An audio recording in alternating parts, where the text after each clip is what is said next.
Hi everyone, in this video we will discuss the sample question paper of painting and its marking scheme जो CBSE ने अभी release किया है term 2 के लिए।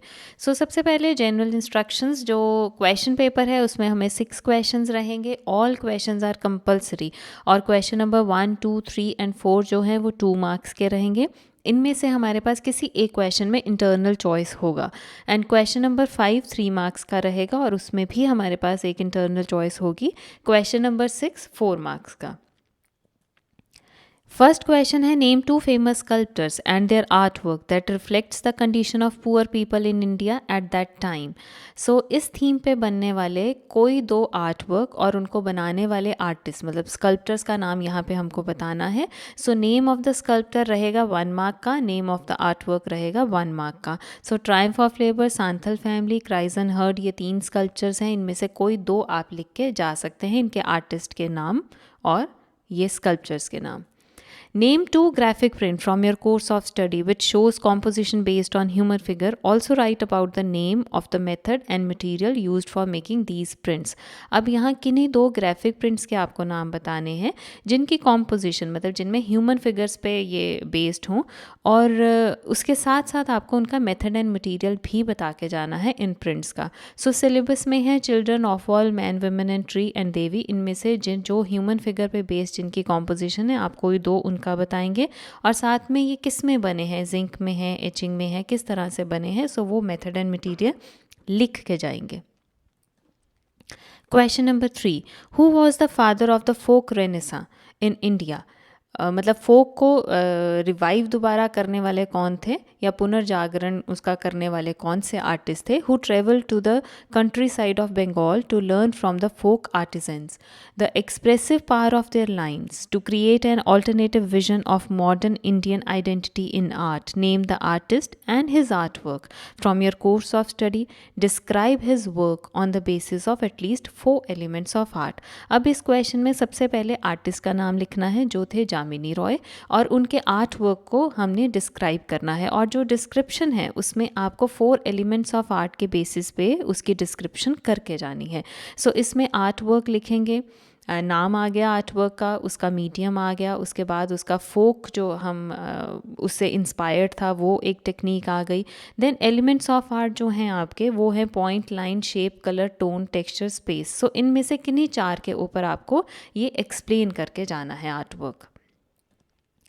नेक्स्ट इज़ इसी में आपके पास एक इंटरनल चॉइस होगा। Describe our national flag, the significance of its colour with special context to its symbolic interpretation, the Ashok Chakra and the significance of its 24 spokes used in our flag. सबसे पहले description and significance of colour आपका 1 mark का हो गया।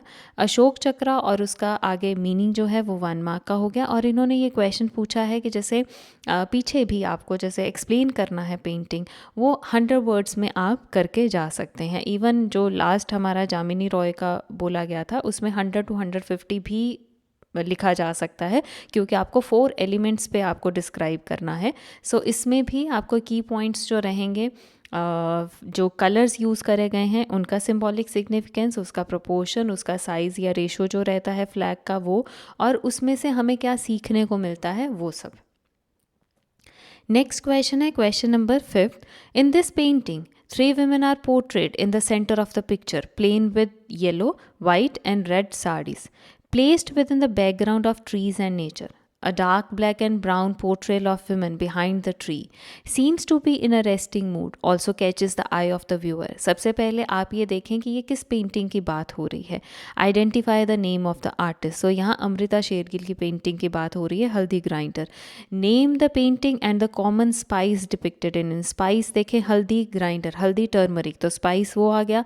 Does the massive power of rural women reflect in the subject matter of the painting. जब आप अमृता शेरगिल के बारे में पढ़ेंगे तो आप ये पढ़ेंगे कि उन्होंने condition of the women in society मतलब उसके ऊपर उनका बहुत फोकस था उनकी पेंटिंग्स में। इस तरह के काम वो करके गई हैं। उस बेसिस पे आपको ये पेंटिंग एक्सप्लेन करनी है, explain logically with your artistic point of view. इसमें आपको हल्दी ग्राइंडर को एक्सप्लेन करके जाना है। इसी में इंटरनल चॉइस है the painting shows a faceless figure with soft flowing drapes of the blue bordered white sari that is adorned by a female figure.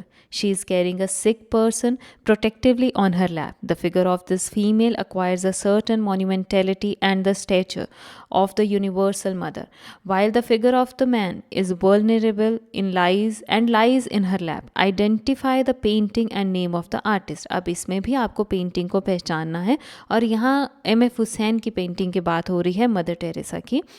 What emotions have been revealed in this painting by the artist? जब आप painting पढ़ेंगे तो आपको clear होगा कि ये किस चीज़ के बारे में पेंटिंग है और उन्होंने क्या दिखाने की कोशिश की है. Compassion, empathy, care, equality, courage, ये सब उन्होंने इस पेंटिंग के थ्रू दिखाया है. According to your understanding, who can be the central female figure in this painting? Obviously Mother Teresa. Appreciate in short a few aesthetic qualities that you admire in this artwork. So इसमें again आपको appreciation दे के जाना है कि आपको इस painting में क्या अच्छा लग रहा है. Next question is, write an essay on Bengal School of Art based on the following parameters: origin and development, artistic feature, the use of the Indian theme to promote Indian revivalism in art, name your favorite artist and describe his artwork. So marking scheme के हिसाब से origin and development 1 mark, artistic feature 1 mark, use of Indian theme to promote Indian revivalism in art 1 mark, and name your favorite artist और उसका जो artwork आपको describe करना है वो 1 mark. एक तरह से ये बहुत लेंथी क्वेश्चन है, बट इन्होंने लिखा है कि एक्सपेक्टेड इन 200 वर्ड, पर मुझे लगता है कि ये 200 वर्ड में कंप्लीट हो नहीं पाएगा. सो एज सच यहाँ पे ऐसा नहीं है कि आप ज़्यादा बड़ा आंसर लिख देंगे तो कोई नेगेटिव मार्किंग है. सो आप अपने आंसर को 250-300 वर्ड जितने में आप लिख सकें कंफर्टेबली, पेपर छूटना नहीं चाहिए, तो उस हिसाब से आप लिख के जा सकते हैं. और इसमें आपको बंगाल के फीचर्स भी बताने हैं, ओरिजिन एंड डेवलपमेंट भी बताना है, और जो जो ये चीज़ें पूछी गई हैं वो सब आप इसमें एक्सप्लेन करेंगे. सो ये हमारा सैम्पल पेपर था CBSE से.